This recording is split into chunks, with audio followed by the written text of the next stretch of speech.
Hi guys, hello. Hiya. We'll jump at once. Right, so obviously it is University Mental Health Day today. So I've got all together today to have a bit of a conversation. Normally we'll be in the office having a brew and having a conversation or a team meeting. Can't do that, so doing it on Teams with a coffee, just to talk about the elephant in the room, have a bit of a conversation, talking about lockdown, mental health, ways of coping, and just the struggles that people have faced, really. And that can be from anything, whether it's through lockdown or just your own personal stuff. So just a bit of a conversation, see how you all are, and let other people see what we've been doing as well. So we'll start with lockdown. So everyone just jump in whenever you want. Just talk about how you found lockdown. Yeah, I think across the 3 different lockdowns, it's all been a bit different. I think the first one for me was the worst one, which I just found like having no routine and having like nothing to really do and look forward to. Normally I've got like different stuff to look forward to on a night, like football, cricket, and then going spending time with your family and friends and stuff. And I just think you just have to find other ways to cope, like going out walking. I've even tried a bit of yoga and stuff like that, just to try and get myself through the different lockdowns and things like that. You just want to show a cat pose, or? We find this chaturanga if you want. Yeah, from like a work perspective, I found the first lockdown actually, like the kind of novelty of working from home, I found quite interesting to start with. Quite enjoyed not having to commute every day, but that kind of, by the time we got around to like the third lockdown, that kind of wore off, and you kind of miss the camaraderie of working in the office with colleagues and friends. Yeah, I'd probably say for me the third lockdown's probably been the hardest one for me, in the sense of I've struggled in this, like, of not wanting, like, I've had no motivation to do anything. The novelty of working from home's wore off, and I think because we had that break where we could go into work twice a week, it was good, like you just said, Chris, it broke it up and it gave us more motivation to want to do things and go out and like keep busy, really. And I think obviously we've hit this one. I think the weather as well has had a big thing on it as well. Obviously in the first lockdown it was really sunny, it was nice, you could go outside, enjoyed exercising, but you look outside now and it's either raining or snowing and it's the last thing you want to do, innit? Yeah, I think I'm in the same boat as you, bro. I think this one's been the worst for me, but I think it's been the worst over the last couple of weeks. Knowing it's sort of hopefully coming to an end soon, but it feels a lot more like a waiting game now. Whereas before, when we sort of didn't know when it was going to end, it was just sort of, oh, well, we'll just wait and see. But I think now that they've sort of said, oh, like I seen a thing yesterday, I think it was on Instagram or something, I said like, oh, it's 55 days till you can do this and 107 days. I just thought that makes me feel worse, because then I'm just counting the days. It seems long, doesn't it, still? Tell you what I've seen yesterday, which really freaked us out. How long ago does I'm a Celebrity feel? Yeah, that's right, like. It feels ages ago. It was only 2 months. I feel like the kind of your perception of time is completely off. Like I was clearing some emails the other day, and stuff that feels fairly recent as well was like 6 months ago, 9 months ago. It's just like you look at like the dates for 2020, and it was basically a write-off. Yeah, it's been like nearly a year since we were at finals day at Durham. Like it's pretty crazy. Like, and stuff coming up on like your time hop and stuff like that just makes you think, Jesus, it's gone on so long. Like, yeah. It was like when we went what was it, like Nationals in Sheffield? Is that where we went, Sheffield? Yeah. That was like a few weeks ago, wasn't it? And I was like, God, that seems so much longer than a year ago. I know, it's weird, isn't it? Like I think I was in Barcelona like pretty much a year ago this weekend, and I think that was their last game with fans as well, which is crazy. Yeah. It's a bit like how long has it been since you've been home, Chris? 6 months now. That's mad, isn't it? Yeah, last went in September, I think. Yeah, so not seeing my parents in person for 6 months. That's crazy, isn't it? Especially when like how often you used to go home as well. Yeah, I know. I quite enjoyed. I like the first lockdown. I thought it was great. Like everyone else was like going out the reds. I loved it though, because I got to spend loads of time with my kids. Like obviously Angus was a baby then. Angus was like 3 months old, so I would never have spent that time with him. So I thought, oh, it's good this. But then as he's got older, and as you're locked in a house with 2 kids, you want that break. Yeah, absolutely. But and like Laura said, that this one's been. I think that second lockdown was the worst for me, just because it was like, when's this going to end? But this one, I think this one's been this one's been fine for me personally, because the only thing that was annoying was that like my little boy had like 1 day at school and then like couldn't go back. But then it's always been like kind of on the corner, hasn't it? That the kids are going to go back to school, everyone thinks going to go back to normal. So at least we had something like on the horizon rather than just forever just thinking like, oh, what's going to happen here type of thing. But no, and like no, the kids start school from Monday, so I know we're not like really out of lockdown. But for me, like in my situation improves loads from Monday in terms of like, you know, the kids going back to sort of normal and stuff like that. But yeah, but in terms of like working from home, I don't know about you guys, but I've quite enjoyed working from home. Just saying, I haven't missed the commuter work, but I like being around people, like the social side of it, just being around people in the office and just having someone to have like a bit crack to. Obviously, my mum and dad are out at work through the day, so just like being in the house all day on your own. Like if we're in the office, we'd be having the crack, like we were saying, having a cuppa, like stuff like that, and it's just not having like social contact. I guess it's a bit different for us all because we all live like obviously with different sort of people and stuff, and some have kids, some don't. But like I just think for me, I love a bit of peace and quiet. You can send some kids over. I mean, Joseph's been down a few times, but yeah. Apart from that, I've missed like having people just have a bit crack with and stuff through the day. I'm the same in that sense. Like I've not missed the commute, but I've missed having the structure of going to work every day and having people to like see, like even just the fact of like us walking into town on a lunch and doing something, or like going to the gym, like. And even like Wednesdays, like I've missed like watching the sport and stuff like that, or like having something to look forward to. Like I feel like at the minute it's like being on a hamster wheel. Like every day is Groundhog Day. It's just the same, innit? Yeah, I was saying last night, I feel like you just feel like this is normal life now. It's never going to go back to normal. And like how different your job's been over the last year. Would normally see like have students in every day, like you've just said, like books Wednesdays are the best day of the week and stuff like that. Like getting to see all the teams playing, just not having that's just been like so weird. Like after doing it, like being involved with it for so long, it's just strange. Yeah, I've like lost like all sense of like routine now. Like I said to Sophie the other day, like we've seen each other every single day like for the last year. Like I've never had like a break from each other at all. It's just mad. Yeah. And like when you're ready to strangle you, Jim. Yeah, we're both ready to strangle each other.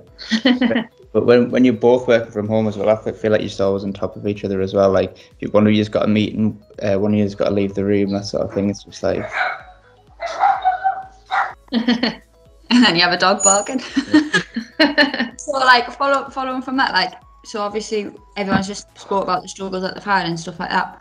What like coping mechanisms have you put in place? Because obviously the routine that you've had hasn't been there. So what have you done instead? So for example, like obviously we couldn't go to the gym and stuff like that. So what have you done instead to try and make you feel better? So like Dan, you said like the last few weeks have been the toughest for you. So what have you tried to do, or what have you tried to put in place, or have you put anything in place at all to try and make yourself feel a bit better? So one thing I have sort of done throughout all the lockdowns is have little projects like on the side, just to sort of, especially when like your girlfriend's at work and stuff, like she either works nights or she's like long days.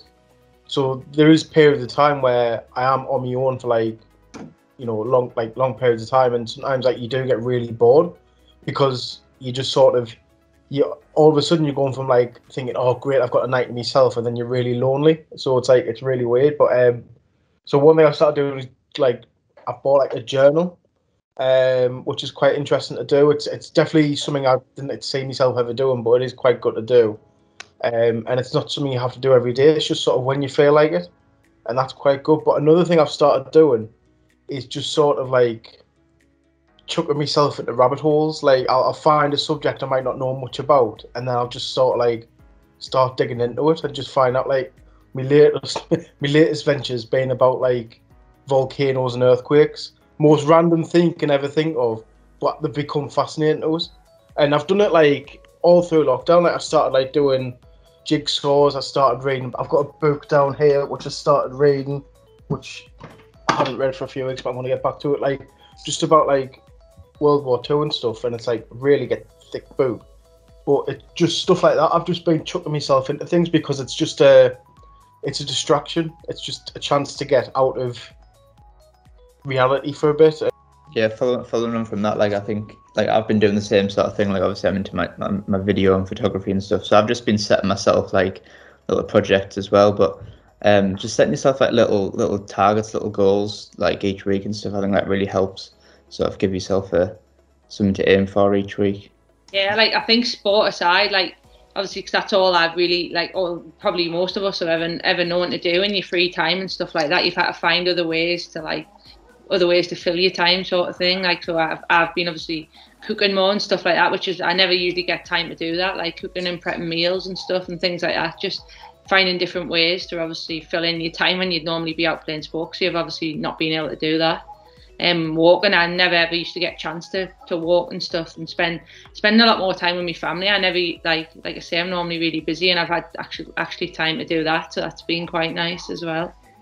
I think it's made people appreciate things a lot more, hasn't it? Like appreciate what's around you. So walking along the coast, but although I live at the coast, I never really walked along the coast, or even just going down the quayside and stuff like that. Like, I think people appreciate things a lot more around them.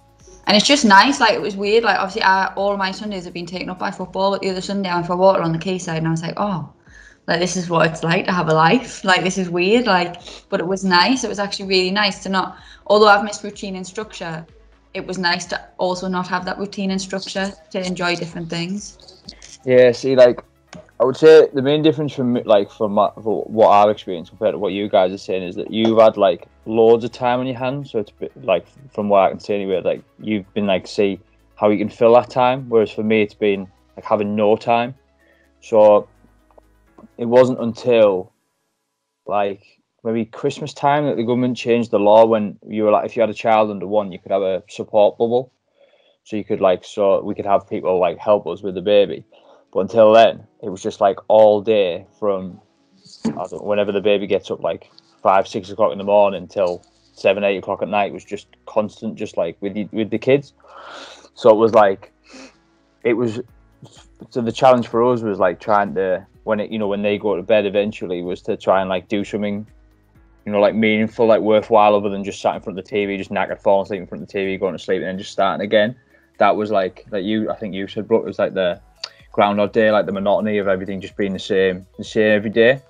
So for us, it's like we're just trying to like make an effort to actually do something, like for yourself, rather than, it's like when you have kids, you kind of have to like forget about yourself a little bit. It just becomes about like them.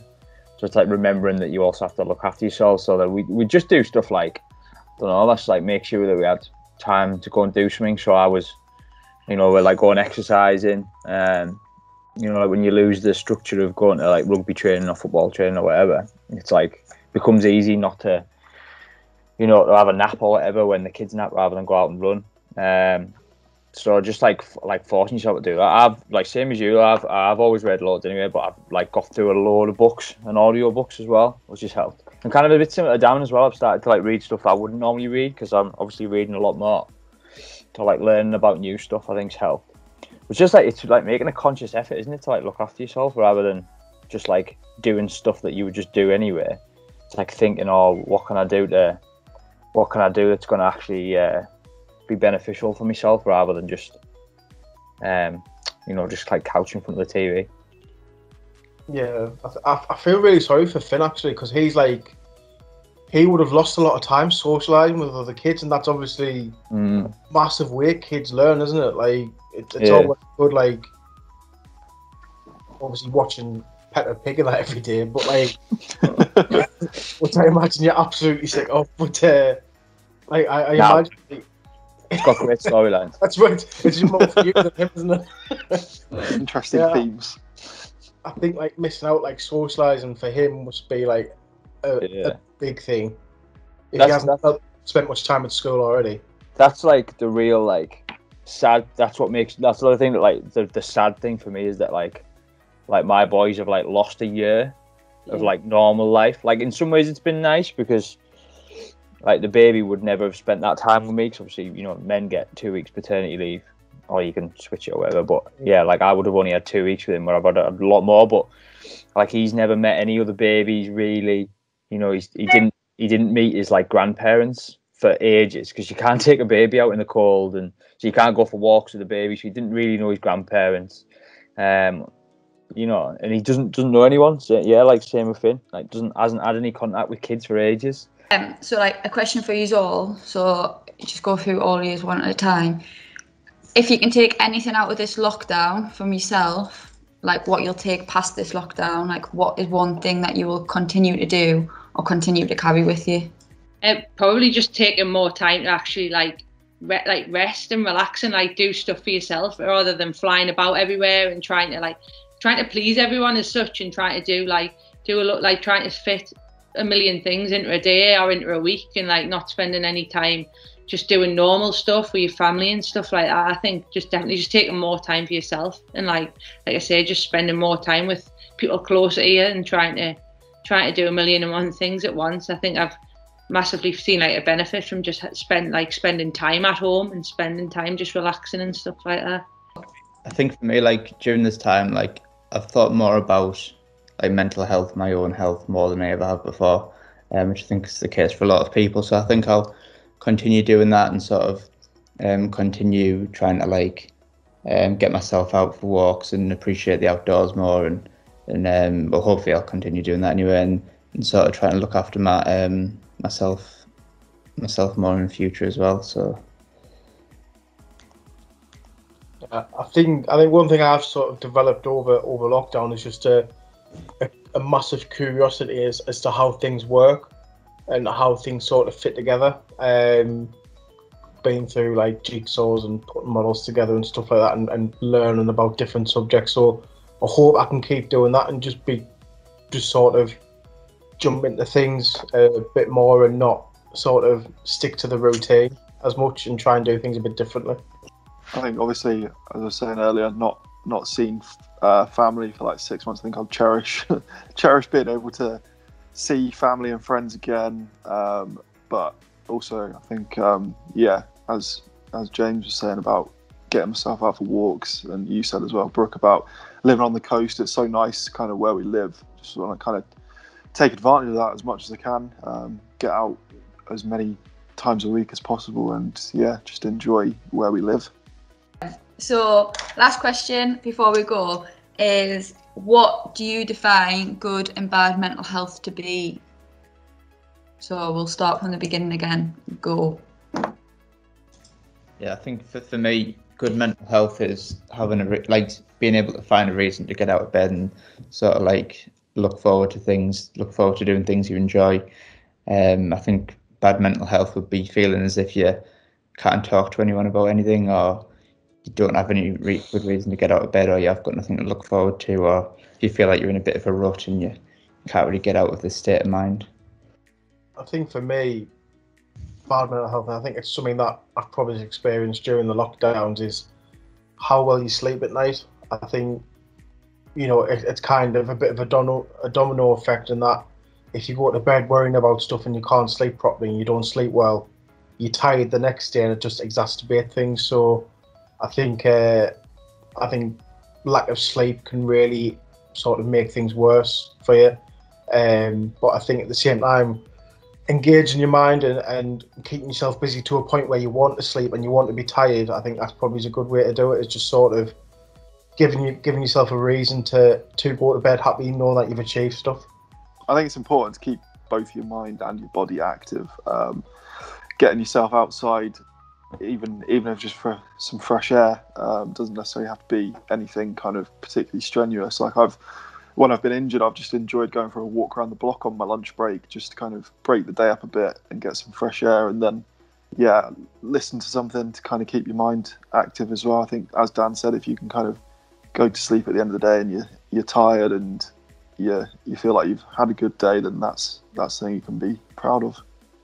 Yeah, for me, if I look at the 2 lockdowns, I feel like for good mental health, and like within this lockdown, I've like had a bit of a routine, and I've stuck to that routine every day, including a weekend. Like I haven't lay in bed till whatever time on a weekend and stuff like that. I've like got up and like made sure I had stuff to do and like stuff planned in. And then I think bad would probably reflect my first one, where I didn't really have any motivation to get up on a morning and didn't really have any routine. I definitely think having some sort of routine and structure to your day has a positive impact on your mental well-being, definitely. Well, we'll wrap it up there. So I just want to say thank you anyway, because obviously I know it's not an easy thing to talk about. And some people really struggle to have a conversation about mental health, about the lockdown and how they've coped and stuff like that. So I really appreciate everyone being open and honest about what they've been doing, or being too open if you rob. But yeah, like, I really appreciate it, and hopefully like you feel a little bit better as well just from coming on and having a bit of a conversation, because obviously when we're in the office we normally have a team meeting every week, we have a conversation every single day, and we haven't had that. So hopefully we've took something from this, and everyone that watches it will get something from it as well, and it'll be nice for them to see us just being ourselves and having a bit of crack. So thank you very much. Yeah, thank you. Cheers everyone.